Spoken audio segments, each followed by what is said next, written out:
Hello दोस्तों, मैं विकास कुमार आप सभी का स्वागत करता हूं आज की क्लास में। जैसा कि आप सभी को पता है कि हम लोग क्षेत्रमिति पढ़ रहे हैं। क्षेत्रमिति में जिस टॉपिक का नाम है वृत्तों से संबंधित क्षेत्रफल, इसकी ऑलरेडी 2 क्लासेस हो चुकी है, जिसके अंदर हम लोगों ने वृत्त के क्षेत्रफल और परिधि से रिलेटेड क्वेश्चन को कवर किया है। अब हम लोग एक ऐसा इससे ही रिलेटेड टॉपिक पढ़ने जा रहे हैं जिसमें हम लोगों को 10th क्लास में इसी देखा जाए तो इसी इसी की ही ज़रूरत होती है। कहने का मतलब यही जो है 10th क्लास में हम लोग कुछ नया सीखते हैं। बाकी इसके पहले जो इस टॉपिक में हम जो इस चैप्टर में जो हम पढ़ाए हैं वो पहले ही पढ़ चुके हैं। जैसे कि वृत्त का क्षेत्रफल, वृत्त की परिधि आप लोग पहले से ही जानते हैं। लेकिन अब जो हम लोग पढ़ने जा रहे हैं वो आप पहले नहीं पढ़े होंगे, पहले पढ़े होंगे लेकिन पहले की क्लास में वो अवेलेबल नहीं है। वो जिसका नाम है त्रिज्यखंड, वृत्तखंड, लघु त्रिज्यखंड, दीर्घ वृत्तखंड। इस सब से रिलेटेड जो क्षेत्रफल होंगे, जो इस चाप की लंबाई होगी, सभी को एक एक करके कवर करेंगे। तो ये त्रिज्यखंड वृत्तखंड समझने से पहले हमें कुछ और बातों को समझना जरूरी है। पहले वो एक एक करके समझते हैं, तब आगे चलकर वृत्तखंड त्रिज्यखंड को समझेंगे। तो ध्यान से देखिएगा आज की क्लास को। अगर कहीं भी डाउट आता है तो प्लीज़ क्लास को स्किप करके मत जाइएगा। एक बार हमें मौका ज़रूर दीजिएगा, आप व्हाट्सअप ज़रूर कीजिएगा कि हमें यहाँ समझ में नहीं आया है।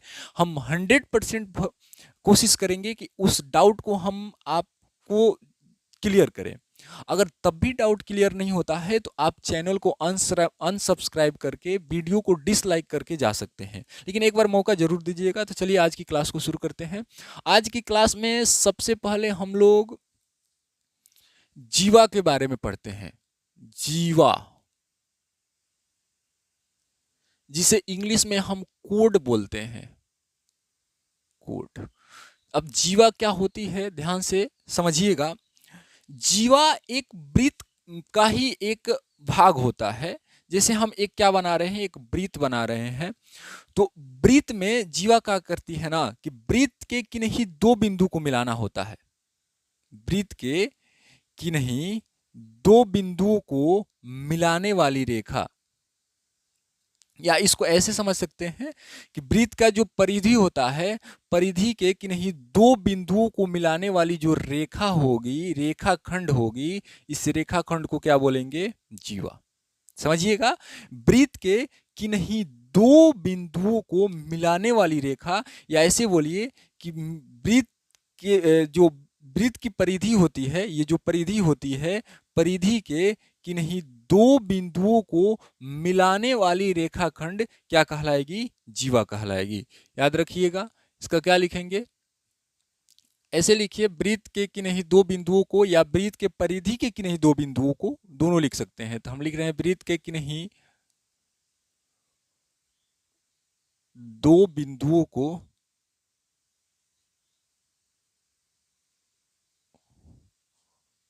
को मिलाने वाली रेखाखंड, मिलाने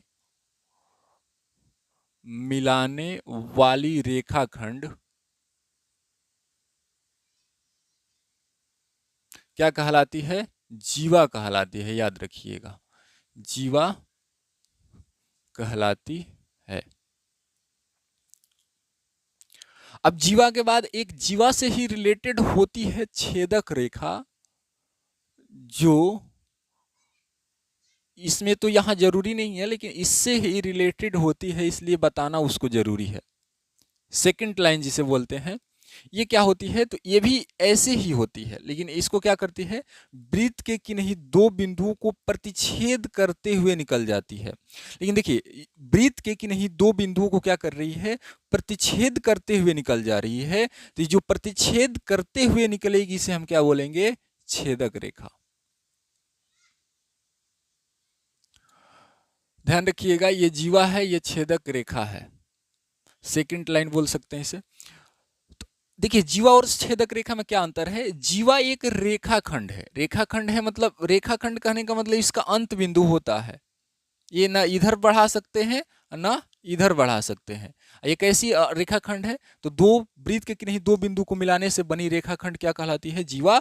लेकिन छेदक रेखा क्या होती है कि वृत्त के किन्हीं दो बिंदुओं को प्रतिच्छेद करते हुए निकल जाए तो उसे हम क्या बोलेंगे? छेदक रेखा। प्रतिच्छेद करते हुए कहने का मतलब वृत्त के बाहर इधर भी निकल जाए और इधर भी निकल जाए। जब ऐसी हो जाए तो हम उसे क्या बोलेंगे? छेदक रेखा बोलेंगे। तो इसे हम कैसे लिखेंगे? वृत्त के कि नहीं दो बिंदुओं को प्रतिच्छेद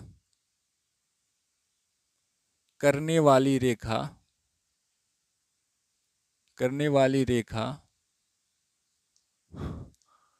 छेदक रेखा कहलाती है। छेदक रेखा कहलाती है,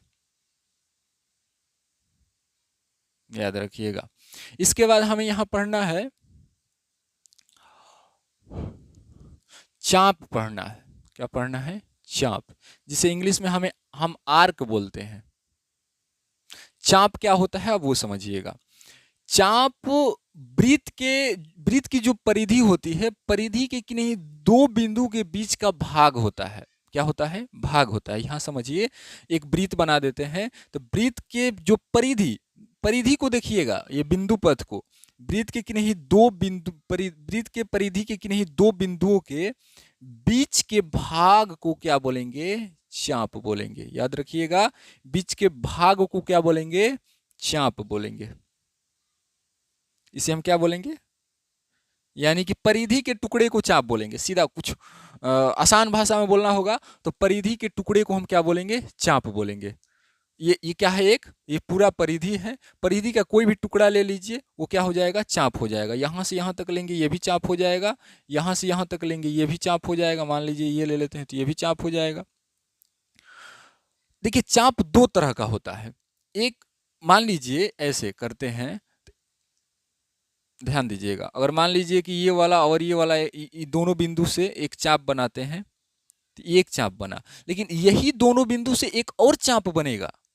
दो को बिंदु लेंगे तो दो चाप बनेगा। एक तो ये चाप बन गया, लेकिन ये बिंदु से एक ये भी चाप है। क्या है? एक ये भी चाप है। याद रखिए, ये जो बिंदु है, दो बिंदु है, दोनों बिंदु से एक नीचे वाला चाप है, एक क्या है? ऊपर वाला चाप है। लेकिन याद रखिएगा, दोनों चाप का अलग अलग हम नामकरण करते हैं। जो चाप छोटा होता है उसे हम लघु चाप कहते हैं, और जो चाप बड़ा होता है उसे हम दीर्घ चाप कहते हैं। यानी ये छोटा चाप है तो ये लघु चाप होगा, माइनर आर्क होगा। एंड ये जो बड़ा चाप है इसे हम दीर्घ चाप बोलेंगे, मेजर आर्क। याद रखिएगा, जो बड़ा चाप होगा, जिस चाप की लंबाई बड़ी होगी वो दीर्घ चाप कहलाएगा, और जिस चाप की लंबाई छोटी होगी वो लघु चाप कहलाएगा। ध्यान रखिएगा। चाप का परिभाषा आप कैसे लिख सकते हैं? सबसे अच्छा ऐसे लिखिए कि परिधि के टुकड़े को परिधि के टुकड़े को क्या बोलेंगे?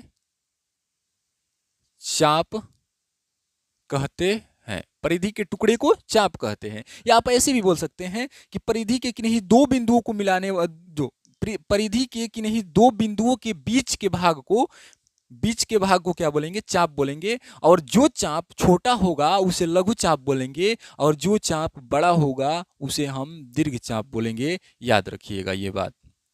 चलिए, इसके आगे अगर आप ये जीवा, छेदक रेखा और चाप समझ गए होंगे, तो इसके आगे जो हम बताने जा रहे हैं, अब बताएंगे त्रिज्यखंड। वो आसानी से आप समझ जाएंगे। इसका तो कोई खास जरूरत यहाँ नहीं है, लेकिन जीवा से रिलेटेड था तो बता दिए। कैसे जीवा से रिलेटेड था कि ये हम बोले कि दो बिंदुओं को मिलाने वाली रेखाखंड जीवा कहलाएगी, और दो बिंदुओं को प्रतिच्छेद करने वाली रेखा छेदक रेखा कहलाएगी। बस वही है, बिंदु समान है लेकिन ये प्रतिच्छेद करते हुए निकलेगी तो छेदक रेखा कहलाएगी, और ये प्रतिच्छेद नहीं करेगी तो जीवा कहलाएगी। उसे याद रखिएगा।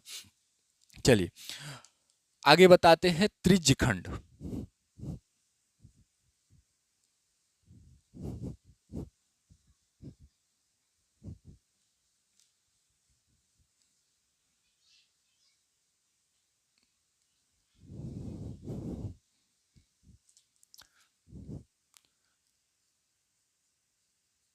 वृत्त का त्रिज्यखंड। इंग्लिश में बोलते हैं इसे सेक्टर ऑफ अ सर्कल, या सर्कल डायरेक्ट बोल सकते हैं, या अ सर्कल बोलिए। क्या बोलेंगे? Sector of a circle. ये क्या होता है त्रिज्यखंड? तो आप नाम से ही समझ रहे होंगे कि त्रिज्या से बनता है। त्रिज्यखंड में त्रिज्य लगा है, यानी कि वो त्रिज्या से बनता है। त्रिज्या से कैसे बनता है? तो यहाँ पहले आकृति से आप समझिए, तब हम उसका परिभाषा लिखवाएंगे। ये वृत्त है, तो वृत्त की दो त्रिज्या लेंगे। क्या लेंगे? वृत्त का एक केंद्र होता है, इसका क्या करेंगे? दो त्रिज्या ले लेते हैं। ये क्या है? केंद्र है, इसका नाम ओ दे देते हैं। वृत्त की दो त्रिज्या लेंगे, और जो त्रिज्या लिए हैं उस त्रिज्या के ही संगत चाप लेंगे। याद रखिएगा, क्या करेंगे? दो त्रिज्या लेंगे, दो त्रिज्या और संगत चाप लेंगे। क्या लेंगे? संगत चाप। दो त्रिज्या लेना है, संगत चाप लेना है। दो त्रिज्या तो आप समझ रहे होंगे, लेकिन संगत चाप क्या होता है? आप चाप भी समझ जाएंगे, लेकिन संगत चाप क्या होता है वो समझिएगा। जैसे ये एक प्रकार का क्या हुआ? चाप हुआ। ये भी एक प्रकार का क्या हुआ? चाप हुआ। चाप वही बोले ना कि वृत्त के कहीं दो बिंदु परिधि के बीच के भाग को चाप बोलेंगे, या परिधि के टुकड़े को चाप बोलेंगे। ये क्या है? परिधि है। टोटल क्या है? परिधि है। कोई भी टुकड़ा ले लेंगे, कोई भी टुकड़ा, तो क्या हो जाएगा? चाप हो जाएगा। चाप हो जाएगा तो संगत चाप क्या कहलाता है? तो वही ध्यान से समझिएगा। जो त्रिज्या हम लिए हैं, तो त्रिज्या लिए हैं तो केंद्र से त्रिज्या मिलती है परिधि पर, तो परिधि के जिस बिंदु पर मिलेगी, जिस बिंदु पर मिलेगी, उसी बिंदु से वो चाप बनना चाहिए। अगर उसी बिंदु से वो चाप बन रहा है तो वो क्या कहलाएगा? संगत चाप कहलाएगा। याद रखिएगा। हम क्या बोले? संगत चाप कैसे पहचानेंगे? तो जो जो हम त्रिज्या लिए हैं, वो त्रिज्या जिस परिधि पर तो जरूर मिलेगी, परिधि पर नहीं मिलेगी तो त्रिज्या नहीं होगी। तो परिधि पर वो त्रिज्या मिल रही है, तो जिस जिस बिंदु पर वो त्रिज्या मिल रही है, वही बिंदु से बना चाप क्या कहलाएगा? संगत चाप कहलाएगा। याद रखिएगा। तो इसका परिभाषा कैसे बनता है? तो इसको ऐसे बोला जाता है कि दो त्रिज्या और संगत चाप से घिरा क्षेत्र क्या कहलाता है? त्रिज्यखंड कहलाता है। याद रखिएगा। हम क्या बोल रहे हैं? दो त्रिज्या और संगत चाप से घिरा क्षेत्र क्या कहलाता है? त्रिज्यखंड कहलाता है। याद रखिएगा। अब थोड़ा आप माइंड लगाइए, पता कीजिए कि अगर ये दो त्रिज्या है और इसका दो दो बिंदु है, तो इससे संगत चाप तो ये भी बन रहा है। कुछ देर पहले बोले हैं ना कि संगत चाप, चाप क्या होता है? ये भी एक चाप है और ये भी एक चाप है। ये लघु चाप है और वो दीर्घ चाप है। तो देखिए, ये दो बिंदु है, तो दो बिंदु से ये भी चाप बनेगा और ये भी चाप बनेगा। ये बड़ा है तो ये दीर्घ चाप होगा। ये क्या होगा? दीर्घ चाप होगा। ये छोटा है तो क्या होगा? लघु चाप होगा। ध्यान रखिएगा। हम परिभाषा कैसे बोल रहे हैं त्रिज्यखंड का? तो दो त्रिज्या और संगत चाप, तो ये भी संगत चाप है एक। ध्यान रखिएगा, ये भी क्या है? एक संगत चाप है। लेकिन ये दीर्घ चाप है, ये भी संगत चाप है, लेकिन ये छोटा है तो लघु चाप है। तो परिभाषा क्या है कि दो त्रिज्या और संगत चाप से घिरे क्षेत्र को क्या बोलेंगे? त्रिज्यखंड बोलेंगे। याद रखिएगा। ये भी क्या है? त्रिज्यखंड है। ये भी क्या है? त्रिज्यखंड है। क्योंकि त्रिज्यखंड का परिभाषा क्या है कि दो त्रिज्या ले लीजिए और जो जो त्रिज्या लिए हैं उनके संगत चाप ले लीजिए, तो इस प्रकार जो बनेगा क्षेत्र वो क्या कहलाएगा? त्रिज्यखंड कहलाएगा। दो गो त्रिज्या से संगत चाप ये वाला लिए तो ये त्रिज्यखंड बना है, और दो गो त्रिज्या ये वाला चाप से क्षेत्र लिए हैं तो ये वाला त्रिज्यखंड बना है। लेकिन दोनों त्रिज्यखंड का अलग अलग नाम करेंगे। कैसे करेंगे? तो जो लघु चाप से त्रिज्यखंड बना होगा वो लघु त्रिज्यखंड कहलाएगा, और जो दीर्घ चाप से त्रिज्यखंड बना होगा वो दीर्घ त्रिज्यखंड कहलाएगा। याद रखिएगा। लघु चाप से, जो लघु चाप यानी छोटा चाप से जो त्रिज्यखंड बना होगा वो छोटा त्रिज्यखंड कहलाएगा, यानी लघु त्रिज्यखंड कहलाएगा। और जो बड़ा चाप से त्रिज्यखंड बना होगा वो बड़ा त्रिज्यखंड यानी दीर्घ त्रिज्यखंड कहलाएगा। याद रखिएगा। इसका परिभाषा कैसे लिखेंगे? दो त्रिज्या और उसके संग दो त्रिज्या और संगत चाप द्वारा घिरे क्षेत्र को त्रिज्यखंड कहते हैं। त्रिज्यखंड कहते हैं। इसके बाद हम क्या पढ़ेंगे? त्रिज्यखंड, ये लघु त्रिज्यखंड, दीर्घ त्रिज्यखंड होता है, तो इस पर तो ज़्यादा कुछ नहीं लिखवाना है, बस इतना याद रखिएगा कि जो छोटा चाप होगा उससे त्रिज्यखंड बनेगा तो वो लघु त्रिज्यखंड कहलाएगा, जो बड़ा चाप होगा उससे त्रिज्यखंड बनेगा तो वो दीर्घ त्रिज्यखंड कहलाएगा। इसके बाद वृत्त का एक वृत्तखंड होता है, वृत्त का वृत्तखंड होता है, जिसे इंग्लिश में हम सेगमेंट ऑफ अ सर्कल बोलते हैं। ये क्या होता है समझिएगा। ये कैसे समझेंगे, इसको मिटा देते हैं। देखिए, आप चाहे तो आकृति बना सकते हैं सबके नीचे, जैसे मान लीजिए हम जीवा लिखवाएं तो जीवा के लिए हम आकृति समझाएं और सबको हम मिटा दे रहे हैं, तो आप उसको अगर फेयर बना रहे हैं तो एक एक करके आकृति को भी नोट कीजिए और जो हाईलाइट कर दीजिए कि कौन जीवा है उसको हाईलाइट करके ऐसे तीर बनाकर आप लिख दीजिए, जैसे हम यहाँ लिख रहे हैं। तो वैसे आप वीडियो को आप रोक करके आप वैसे फेयर बना सकते हैं और आकृति बना सकते हैं। देखिएगा, वृत्त का वृत्तखंड क्या होता है, तो एक वृत्त बनाएंगे। वृत्तखंड बोलता है कि कोई जीवा ले लीजिए और उस जीवा द्वारा, यहाँ उसका कोड वर्ड लिख दे रहे हैं, जीवा और संगत चाप। जीवा और संगत चाप। जीवा संगत चाप क्या होता है, जीवा भी समझ रहे होंगे, चाप भी समझ रहे होंगे, संगत चाप थोड़ा सा यहाँ भी बता देते हैं। तो जीवा क्या होता है कि दो बिंदु को मिला देते हैं तो रेखाखंड जीवा कहलाएगी। ये क्या बन गया, जीवा बन गया।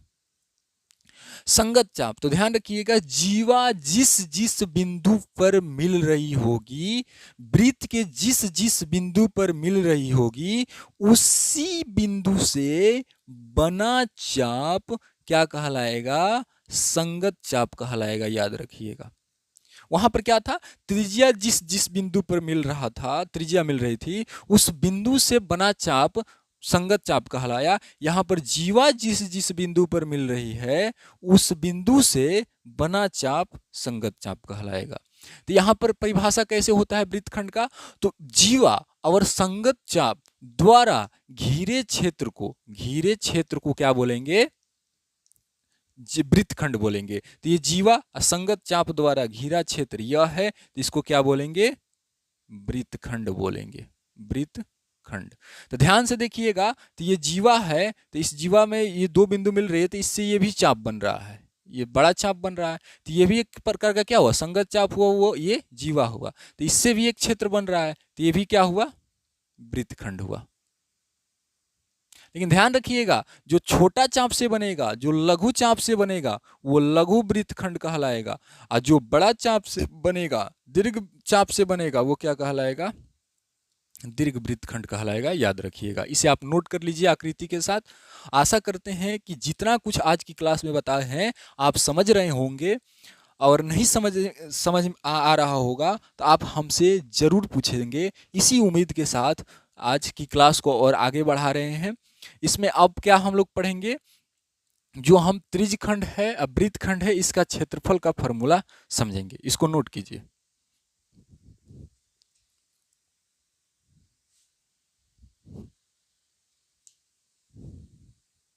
चलिए,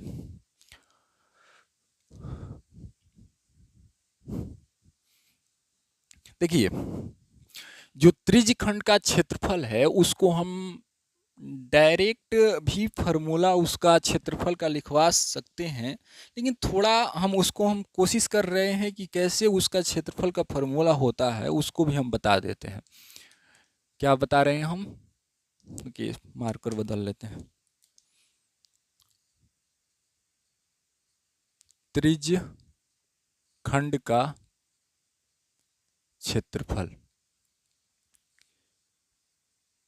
एरिया ऑफ अ सेक्टर, त्रिज्यखंड का क्षेत्रफल। अच्छा, त्रिज्यखंड क्या होता है, तो दो त्रिज्या, ये मान लेते हैं दो त्रिज्या है और उसका ये संगत चाप है, ये क्या हो गया, ये त्रिज्यखंड हो गया। तो इसका क्षेत्रफल के बारे में बात करना, समझ रहे हैं ना? क्या होता है, दो त्रिज्या और संगत चाप से ये क्या हुआ, त्रिज्यखंड हुआ।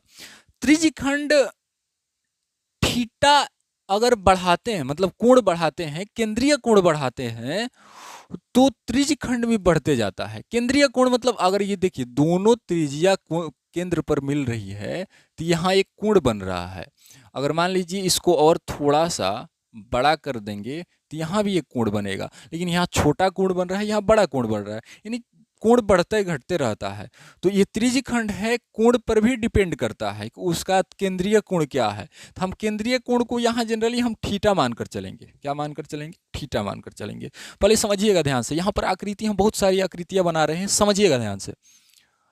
ये देखिए ये भी एक त्रिज्यखंड है, देखिए वृत्त मत समझिएगा, ये त्रिज्यखंड है टुकड़ा। ऐसे अगर मान लीजिए वृत्त बनाते हैं तो उसी का एक त्रिज्यखंड केवल बना रहे हैं, वृत्त नहीं बना रहे हैं। यहाँ पर कोण बन रहा है तो इसे हम थीटा बोलेंगे। कुछ ना कुछ कोण बन रहा होगा, 20 डिग्री 30 डिग्री कुछ बन रहा होगा। मान लीजिए कुछ मान ही लेते हैं, मान लेते हैं 20 डिग्री बन रहा है, थोड़ा बड़ा कर देंगे तो मान लेते हैं यहाँ 40 डिग्री बन रहा है, थोड़ा और बड़ा कर देते हैं तो मान लेते हैं यहाँ 90 डिग्री बन रहा है, थोड़ा और बड़ा कर देते हैं तो मान लेते हैं यहाँ कितना बन रहा है, 120 डिग्री बन रहा है, थोड़ा और बड़ा, ऐसे ही करते जाइए। ये भी का है एक त्रिज्यखंड है। ऐसे थीटा बड़ा करते जाइए, एक समय आएगा, मान लीजिए कुछ इस तरह से बड़ा कर दीजिए, ऐसे बड़ा करते जाइएगा तो ये भी एक थीटा है। थोड़ा देखिए कैसे, ये आपको लग रहा होगा कि ये तो त्रिज्यखंड नहीं लग रहा है, लेकिन देखिए एक समय आएगा जब मान लीजिए ये त्रिज्या कुछ इस तरह से सीधी हो जाएगी, इसे थोड़ा ऐसे करते करते सीधी हो जाएगी, फिर सीधी होगी, फिर सीधी होगी तो फिर ऐसे बढ़ाते थीटा बढ़ाते बढ़ाते बढ़ाते बढ़ाते ऐसे टेढ़े ही होते चली जाएगी, फिर ऐसे ही थीटा बढ़ाइएगा, ये चाप मान लीजिए ये है, ऐसे थीटा बढ़ते बढ़ते एक समय आएगा जब कैसा बन जाएगा वो, मान लीजिए दोनों त्रिज्या कुछ इस तरह से हो गई है, ये दोनों त्रिज्या है और थीटा है ये वाला। एक और आकृति बना रहे हैं, ध्यान दीजिएगा।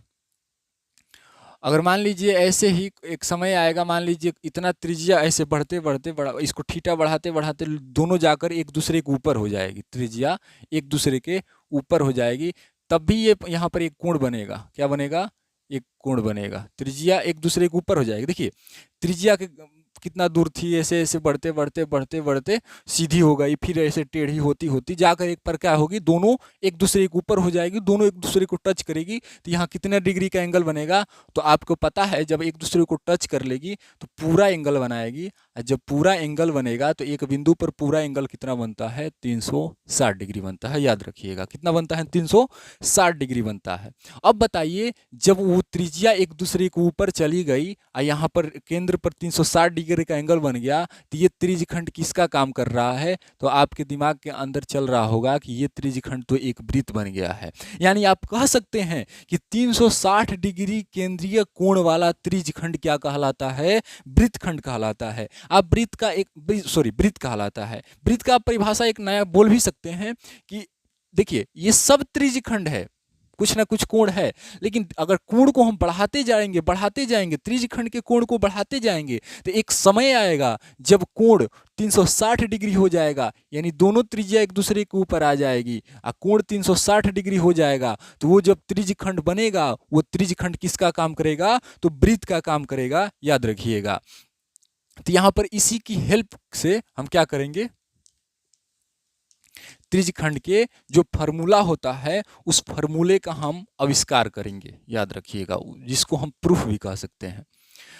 चूंकि 360 डिग्री वाले केंद्रीय कोण का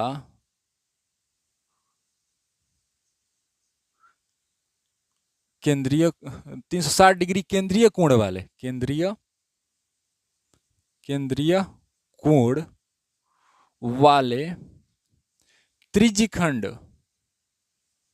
त्रिज्यखंड का क्षेत्रफल। हम क्या बोले कि त्रिज्यखंड का जैसे जैसे कोण बढ़ाएंगे, मान लीजिए एक समय आएगा जब 360 डिग्री कोण बन जाएगा और वो त्रिज्यखंड किसका काम करने लगेगा, वृत्त का काम करने लगेगा। तो 360 डिग्री केंद्रीय कोण वाला त्रिज्यखंड किसका काम करेगा, वृत्त का काम करेगा। तो हम बोलेंगे 360 डिग्री केंद्रीय कोण वाला त्रिज्यखंड का क्षेत्रफल या वृत्त का क्षेत्रफल भी बोल सकते हैं। क्या बोल सकते हैं, वृत्त का क्षेत्रफल, याद रखिएगा। क्योंकि 360 डिग्री का केंद्रीय कोण अगर बनाते हैं त्रिज्यखंड का तो उसको वो क्या बन जाएगा, वृत्त बन जाएगा। तो इसका क्षेत्रफल क्या हो जाएगा, पाई आर एक्स स्क्वायर। अगर मान लीजिए 1 डिग्री केंद्रीय कोण बन रहा है तो इसका क्षेत्रफल क्या हो जाएगा, पाई आर एक्स स्क्वायर बटा में, इसको क्वेश्चन में लिखिएगा, इसका मतलब क्या कहलाएगा, वृत्त का क्षेत्रफल। 360 डिग्री के लिए त्रिज्यखंड के लिए पाई आर एक्स स्क्वायर बना, क्योंकि वृत्त तो पाई आर स्क्वायर बन गया। तो 1 डिग्री के लिए कम ही बनेगा, तो कम बनेगा तो क्या करेंगे, इसका क्षेत्रफल 360 से भागा कर देंगे। हमें क्या करना है, मान लीजिए वहां पर कुछ ना कुछ क्षेत्रफल में रहेगा कोण के स्थान पर, तो हम थीटा के लिए निकाल लेते हैं। थीटा के स्थान पर 30 डिग्री रहेगा तो 30 रख कर ज्ञात करेंगे क्षेत्रफल, 40 रहेगा तो 40 रख कर ज्ञात करेंगे। तो इसलिए थीटा कोण वाले, थीटा केंद्रीय कोण वाले, केंद्रीय कोण वाले त्रिज्यखंड का क्षेत्रफल क्या हो जाएगा, तो थीटा से गुना कर देंगे, थीटा गुने पाई आर एक्स स्क्वायर बटा में 360। समझ रहे हैं, 360 डिग्री केंद्रीय कोण से वृत्त बना था, तो त्रिज्यखंड 360 डिग्री वाला बोलिए या वृत्त बोलिए, दोनों बात एक ही है। क्योंकि 360 डिग्री का अगर त्रिज्यखंड बनाते हैं तो वृत्त का काम करेगा, तो इसलिए उसका त्रिज्यखंड का क्षेत्रफल क्या हो जाएगा, पाई आर स्क्वायर हो जाएगा।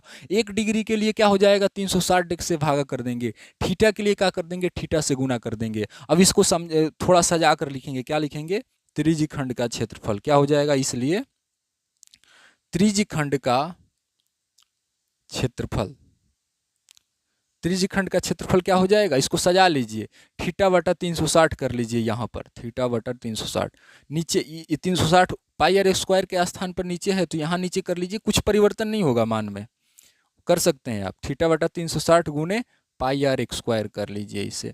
अब यही सूत्र हम क्या करेंगे, त्रिज्यखंड का क्षेत्रफल निकालते वक्त प्रयोग करेंगे। चलिए लिख लीजिए इसे। तो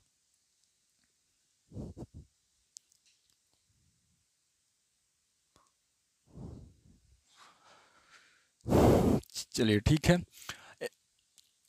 याद रखिएगा 360 डिग्री के केंद्रीय कोण से जो त्रिज्यखंड बनेगा वो वृत्त का काम करेगा। हम बार बार बोल रहे हैं, याद रखिएगा 360 डिग्री के केंद्रीय कोण से जो त्रिज्यखंड बनेगा वृत्त का काम करेगा, इसलिए क्षेत्रफल पाई आर स्क्वायर हो गया। 1 डिग्री के लिए 360 से भागा किए हैं क्योंकि कम ही क्षेत्रफल बनेगा, और थीटा के लिए थीटा से गुना किए हैं तो हमारा क्षेत्रफल का सूत्र यह निकल कर आया है। चलिए इसको मिटा देते हैं।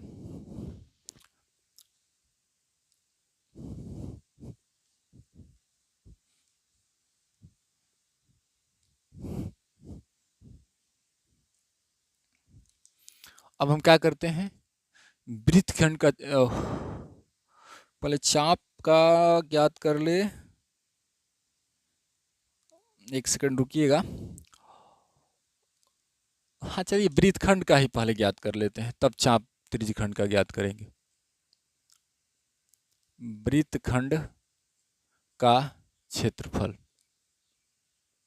इंग्लिश में बोलना होगा तो क्या लिखेंगे, एरिया ऑफ अ सेगमेंट।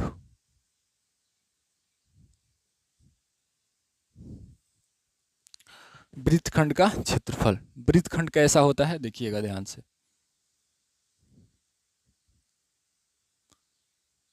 मान लेते हैं वृत्तखंड कैसे बनता है, तो जीवा और संगत चाप से क्या बनता है, वृत्तखंड बनता है।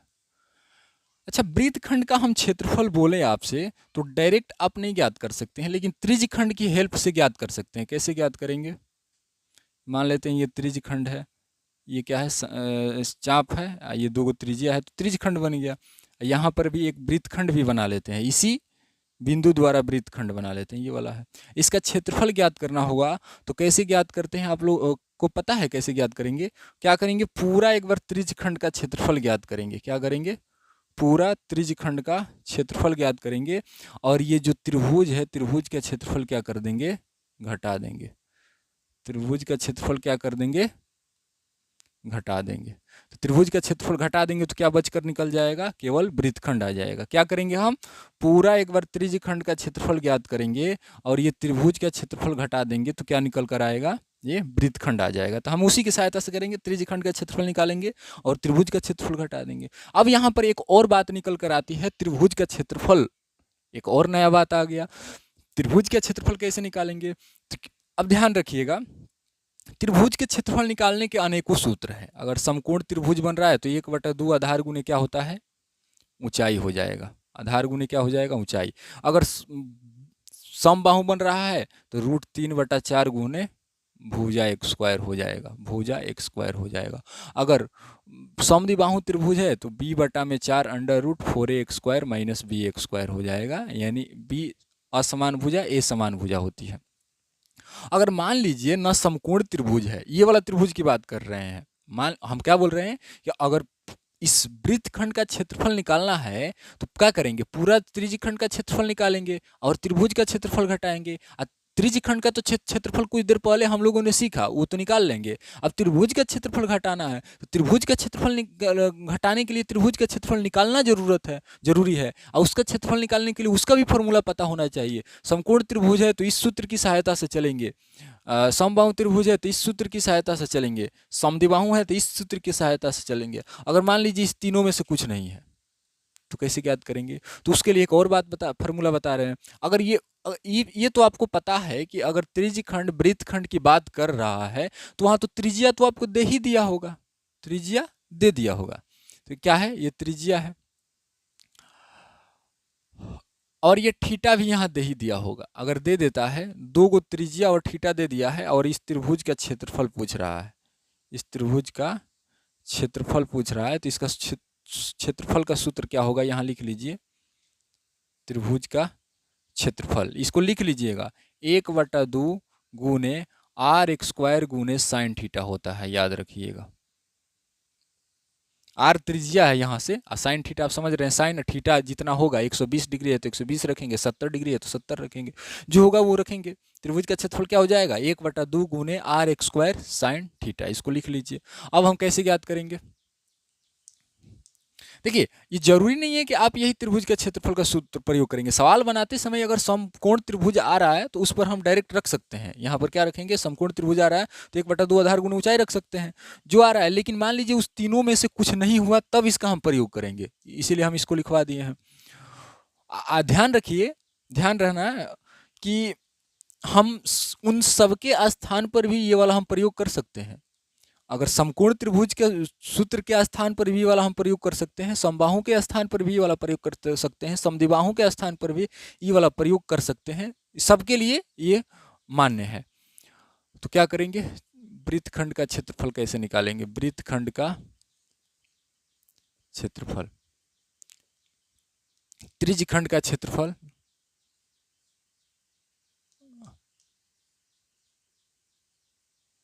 त्रिज्यखंड का क्षेत्रफल माइनस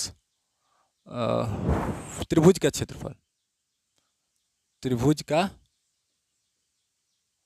क्षेत्रफल। त्रिज्यखंड का क्षेत्रफल क्या होता है, θ/360 गुने πr², कुछ देर पहले हम लोगों ने सीखा है, माइनस त्रिभुज का क्षेत्रफल। त्रिभुज का क्षेत्रफल ये वाला रख देते हैं, 1/2 r² sine theta, 1/2 r² sine theta. इसको आप क्या कीजिएगा, याद रखिएगा। आप चाहे तो यहाँ से कॉमन ले लीजिए, कॉमन r² हो सकता है, तो r² कॉमन ले लीजिए, क्या बचेगा, θ/360 पाई बच रहा है, हाँ, गुने पाई बच रहा है, माइनस 1/2 साइन थीटा बच रहा है। तो ये वाला आप याद रखिएगा। किसका फॉर्मूला होता है, तो वृत्तखंड का होता है।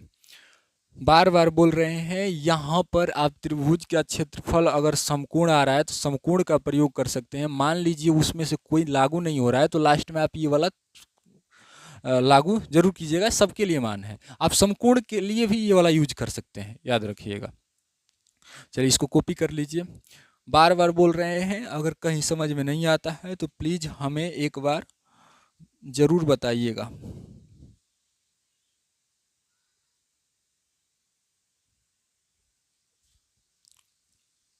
चलिए मिटा देते हैं।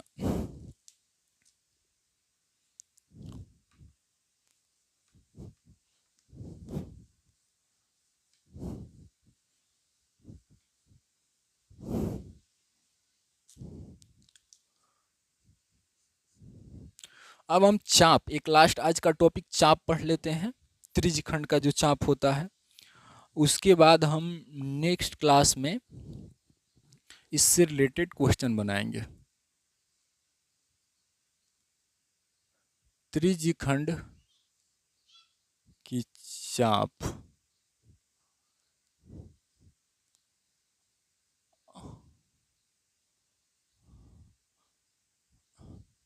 चाप की लंबाई, चाप की लंबाई कैसे ज्ञात करते हैं वो वाला यहाँ सीख रहे हैं। Length of a length of a arc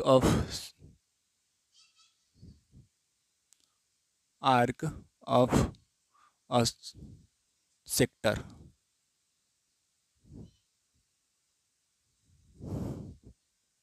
length मतलब लंबाई निकालना है आर्क चाप की, किसके, सेक्टर के यानी त्रिज्यखंड के। जैसे मान लीजिए एक त्रिज्यखंड बना रहे हैं, हाँ त्रिज्यखंड पूरा बना रहे हैं, ये क्या है, एक प्रकार का त्रिज्यखंड है।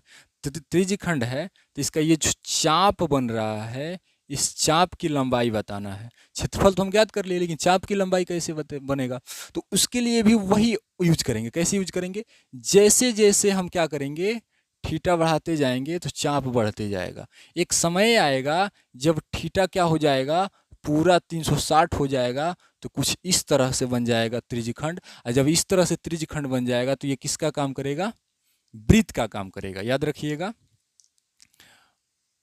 अगर थीटा 360 ले लेते हैं, थीटा 360 डिग्री ले लेते हैं, केंद्र कोण 360 डिग्री, तो वो त्रिज्यखंड कैसा बनेगा, वृत्त के आकार का बनेगा, वृत्त बन जाएगा। तो ये बताइए, चूंकि 360 डिग्री केंद्रीय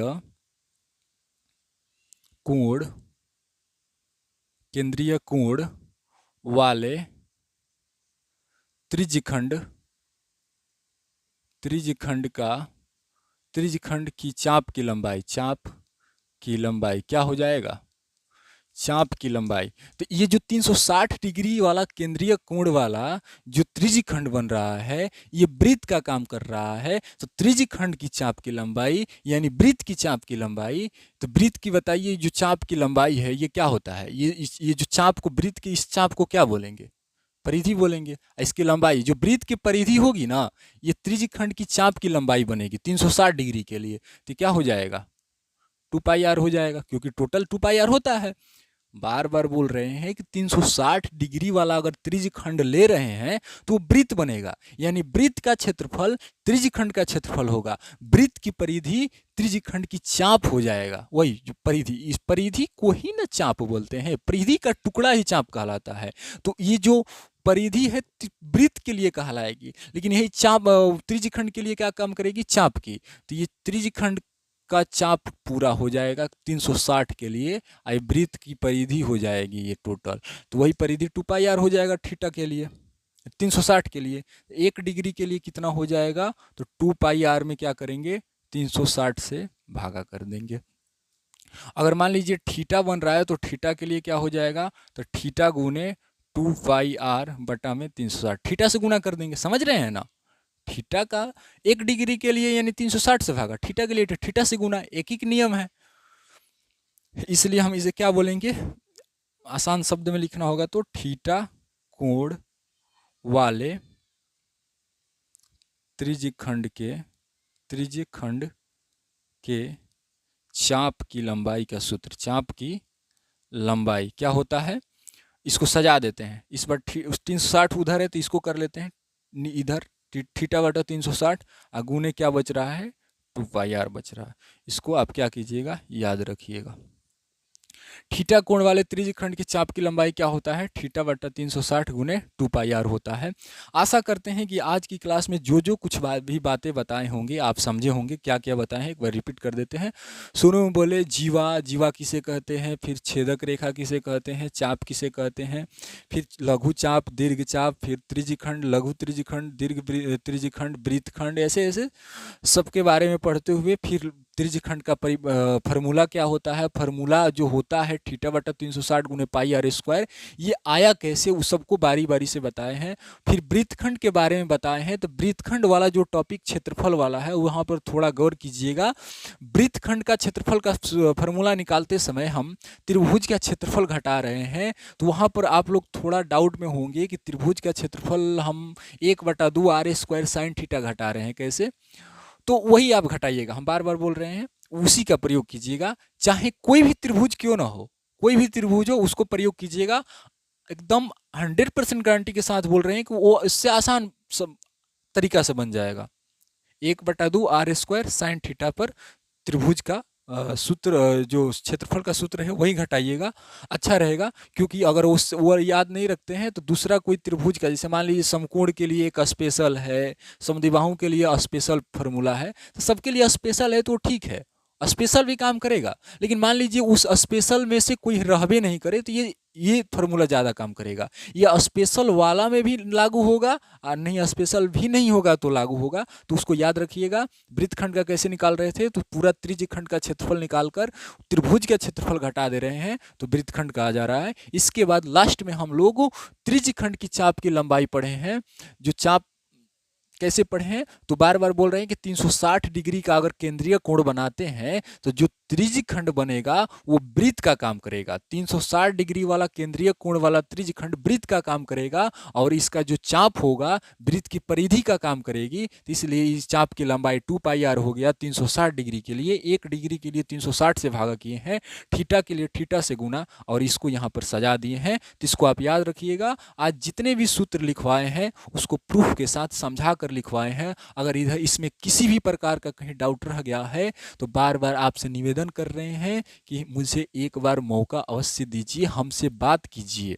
कॉल भी कर सकते हैं, व्हाट्सएप भी कर सकते हैं। हम आपका डाउट 100% क्लियर करने का प्रयास करेंगे। अगर क्लियर नहीं कर पाएंगे तो आप मुझसे कुछ भी बोल सकते हैं। वो बोले ना कि चैनल को आप अनसब्सक्राइब कर दीजिएगा, डिसलाइक कर लीजिएगा, जो भी कर आप निकल सकते हैं, लेकिन एक बार मौका अवश्य दीजिएगा।